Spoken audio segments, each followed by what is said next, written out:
நாங்க வளர்ச்சிக்கே எதிரானது இல்ல.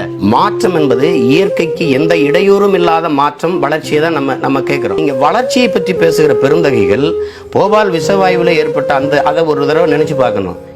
பஞ்சாப்ல உள்ள மால்வியா பகுதியில் இருந்து ராஜஸ்தான் எல்லை வரைக்கும் போற தொடர் வண்டியில வெறும் புற்றுநோயாளிகளை மட்டுமே ஏற்றி கொண்டு போற அந்த தொடர் வண்டியில ஒரு தடவை பயணிச்சுட்டு வந்துட்டு நீங்க பேசணும். 1/4 நூற்றாண்டு 25 ஆண்டுகளாகியும் போபால் விஷவாயுவில பாதிக்கப்பட்ட மக்கள் நஷ்டஈடு இழப்பீட்டு தொகையை வாங்க முடியாம போராடி கொண்டிருக்கிறாங்கல்ல.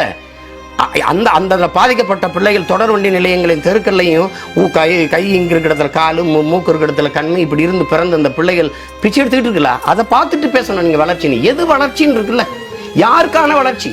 இத்தனை வளங்களும் கொள்ளையடிக்கப்படுவது யாருக்கான கட்டமைப்பு? பல லட்சக்கணக்கான குழந்தைகள் ஊட்டச்சத்து இல்லாம சோகை நோய்பட்டு இப்படி இருக்கிறார்கள் பாருங்கள். இந்த குழந்தையை காப்பாற்ற உங்கள் குழந்தை போல ஊட்டமாக வளர ஏதாவது உதவுங்கள் அப்படின்னு தொண்டு நிறுவனங்கள் அறிவிப்பது.